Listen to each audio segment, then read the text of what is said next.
नमस्कार प्रिय मित्रों, जय अम्बे ज्योतिष केंद्र में आप सबका हार्दिक स्वागत है।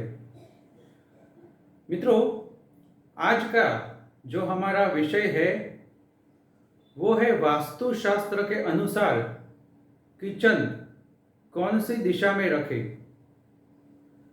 प्राय कई लोगों का सवाल होता है कि वास्तुशास्त्र के अनुसार, हालांकि आज की अगर हम बात करें आजकल की माहौल की, तो रेसिडेंट इस तरह से बनते हैं कि ज़्यादातर आप वास्तु के नियमों को वहाँ पर ऐड नहीं कर सकते हैं। यहाँ पे उस तरह से आप अपनी जो घर का माहौल है, सिचुएशन है, वो नहीं रख सकते हैं।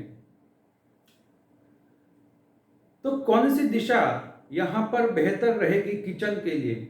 हालांकि देखा जाए तो वास्तु के अनुसार 16 दिशा होती है, जिसमें मुख्य 4 दिशा होती है और उनके आधार पर आगे जाके 4 उप दिशा और उसके बाद दूसरी 8 उप दिशा, टोटल 16 दिशा होती है।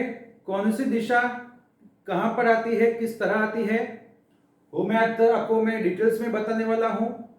आज का वीडियो मित्रों आप इसे अंत तक जरूर देखिएगा, और अगर आप मेरी चैनल पर नए हैं तो मेरी चैनल को आप सब्सक्राइब जरूर कर लीजिए और बाजू में दिए गए बेल आइकन को आप ऑन कर लीजिए, ताकि हमारी आने वाली नेक्स्ट वीडियो आपको सबसे पहले मिल जाए।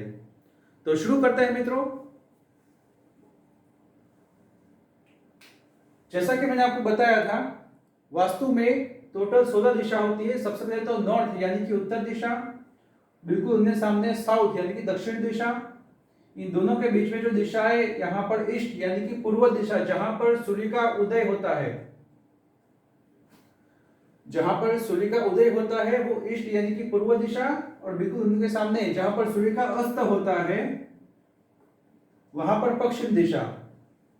उत्तर और पूर्व दोनों के बीच में जो दिशा है उसे ईशान दिशा कहते हैं, यानी कि नॉर्थ ईस्ट। पूर्व और दक्षिण इन दोनों के बीच में जो दिशा है इसे अग्नि दिशा कहते हैं, यानी कि साउथ ईस्ट। दक्षिण दिशा और पश्चिम दिशा दोनों के बीच में जो दिशा है इसे नैऋत्य दिशा कहते हैं, यानी कि साउथ वेस्ट। और उत्तर दिशा और पश्चिम दिशा दोनों के बीच में जो दिशा है इसे वायव्य दिशा कहते हैं, यानी कि नॉर्थ वेस्ट। अब मैं आपको बताना चाहता हूं कि उत्तर दिशा और ईशान दिशा दोनों के बीच में जो दिशा है उसे नॉर्थ नॉर्थ ईस्ट कहते हैं। ईशान दिशा और पूर्व दिशा दोनों के बीच में जो दिशा है उसे ईस्ट नॉर्थ ईस्ट कहते हैं। पूर्व दिशा और अग्नि दिशा दोनों के बीच में जो दिशा है उसे ईस्ट साउथ ईस्ट कहते हैं, और अग्नि और साउथ यानी कि दक्षिण दिशा दोनों के बीच में जो दिशा है उसे साउथ साउथ ईस्ट कहते हैं।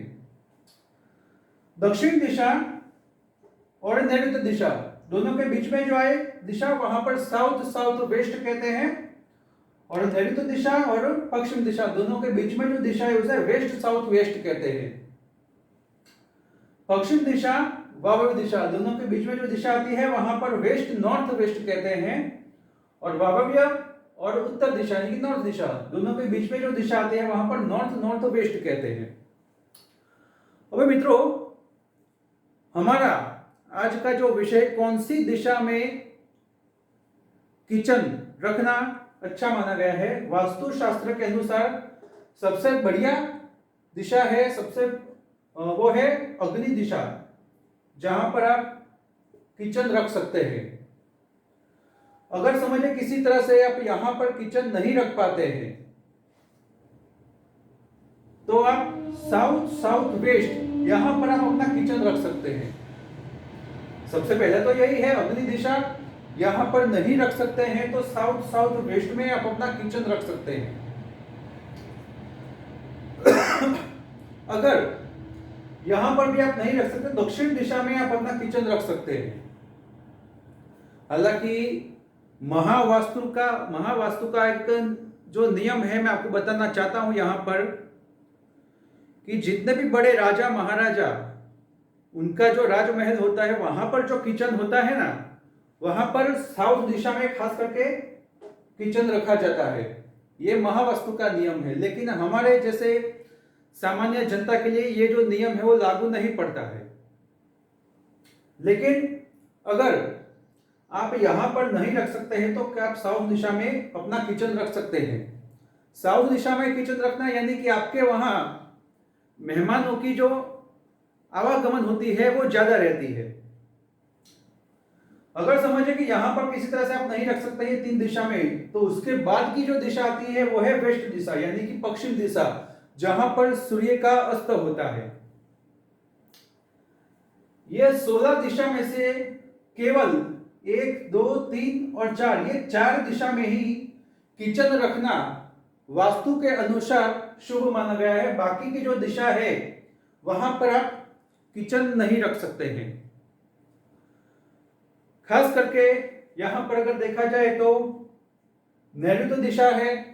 अगर समझे, कई बार आप अपने घर में आप कंपास रखकर, वास्तु कंपास रखकर आप देख सकते हैं, ज्यादातर अगर नैऋत्य दिशा में अगर किचन होता है या फिर उनके आसपास की दिशा यानी कि जैसे कि साउथ साउथ वेस्ट है, वेस्ट साउथ वेस्ट, अगर यहाँ पर खास करके मैंने देखा है किचन होता है तो खाने की जो बगाड़ है वो ज्यादा होता है, फूड पॉइजनिंग की समस्या घर के सदस्य को ज्यादा रहती है। आप एक बार ये देख सकते हैं। नॉर्थ दिशा जहां पर देखा जाता है कि भी यहां पर भी किचन रखना अच्छा नहीं माना गया है। अगर नॉर्थ दिशा में भी किचन होता है तो बीमारियों का घर वहां पर भी ज्यादा होता है। खाने का बगाड़ होना, घर में अशांति का माहौल रहना, यह भी हमने यहां पर ज्यादा देखा गया है। पूर्व दिशा जो है वहां पर भी किचन रखना शुभ नहीं माना गया है। हालांकि ये जो दिशा है खास करके ये पूजा पाठ के लिए ज्यादा शुभ मानी गई है। यहां पर किचन रखना भी शुभ नहीं है। वायव्य दिशा भी अगर देखते हैं हम तो यहां पर भी बाकी की जो भी दिशा मैंने आपको बताई है, यहां पर घर में अशांति का माहौल रहना, खाने का बिगाड़ जाना होना, फूड पॉइजनिंग जैसी प्रॉब्लम होना, हेल्थ इश्यू रहना, पेट की बीमारी रहना, ये सभी चीजें वहां पर ज्यादा रहती है। अगर इन दिशा की तरफ आपने कोई इलेक्ट्रिक का सामान भी रखा हुआ है तो वो भी ज्यादा बिगड़ता है। आप अपने घर में एक बार ये चेक करके देख सकते हैं। अगर ऐसी कोई परिस्थिति है तो इसे ठीक कैसे किया जा सके, यानी कि अगर आपका जो किचन है इन दिशा में नहीं है, कोई और दिशा में है, तो इसके प्रभाव को आप कम कैसे कर सकते हैं। तो इसके लिए आप एक काम कर सकते हैं, जैसे कि शुक्र का जो यंत्र आता है छोटा सा, ये तांबे के अंदर आपको ये मिल जाएगा। वो पूजा पाठ करके, जहां पर किचन है वहां पर आप पूजा पाठ करके आप वो रख सकते हैं। सफेद कलर का जो प्रयोग है आप अपने घर में ज्यादा करिए। गुलाबी कलर का, पिंक कलर का प्रयोग भी आप ज्यादा कर सकते हैं। घर में शुक्रवार के दिन शुक्र महाराज की आप पूजा भी कर सकते हैं, या तो फिर आसपास में जो छोटी कन्याएं होती है उनको आप खीर या फिर कोई मीठी चीज आप उनको खिला सकते हैं। यह भी इनके लिए एक बहुत ही अच्छा प्रयोग है। आप इनमें से जो भी उपाय कर सकते हैं, मैं ये नहीं कहता कि हर रोज आप उपाय करिए और सभी उपाय करिए, पॉसिबल नहीं है। इनमें से जो भी आप कर सकते हैं आप वो करिए। या फिर सुबह में आप श्री सुक्तम का पाठ भी कर सकते हैं, या फिर ओम लक्ष्मी नारायणाय नमः इस मंत्र का जाप भी कर सकते हैं। इनमें से जो भी आपको अच्छा लगे आप ये उपाय करिए। और मित्रों, आपको आज का वीडियो कैसा लगा? अगर आपको पसंद आता है तो इसे आप लाइक और शेयर कर सकते हैं। आपके जो भी दोस्तों, मित्रों, रिश्तेदारों में आप इसे शेयर करिए ताकि और लोगों को भी सही और सटीक जानकारी मिले। और मैं हूं आपका दोस्त एस्ट्रोलॉजर एंड वास्तुशास्त्री। अगर आप मुझसे अपनी कुंडली का प्रेडिक्शन करना चाहते हैं, चाहे आपके मन में कोई समस्या हो, कोई प्रश्न हो, हेल्थ के चलते हो, या फिर marriage life, study, foreign travel, finance, मकान, जमीन, या फिर किसी भी तरह से वास्तुशास्त्र के अनुसार भी अगर आप मुझसे मार्गदर्शन पाना चाहते हैं तो भी आप मुझसे कॉल कर सकते हैं, कॉल के जरिए बात कर सकते हैं। आपको मेरा नंबर डिस्क्रिप्शन में मिल जाएगा। और अगर आप मेरे चैनल पर नए हैं तो मेरे चैनल को आप सब्सक्राइब जरूर कर लीजिए, ताकि हमारा भी मनोबल बढ़ा रहे और आगे हम और भी नई जानकारी लेकर आपके पास आते रहे। और मित्रों, कई बार ऐसा होता है आपके पास जन्म की तारीख है, जन्म का स्थान तो है, परंतु जन्म का समय वो परफेक्ट नहीं है। तो शास्त्रों के नियमों के आधार पर BTR यानी कि बर्थ टाइम रेक्टिफिकेशन, अगर आप जन्म का सही समय का आंकलन करवाना चाहते हैं तो भी आप मुझसे बात कर सकते हैं कॉल के जरिए। तो मिलते हैं मित्रों हमारे नए वीडियो में एक नए विषय के साथ। तब तक के लिए जय अम्बे।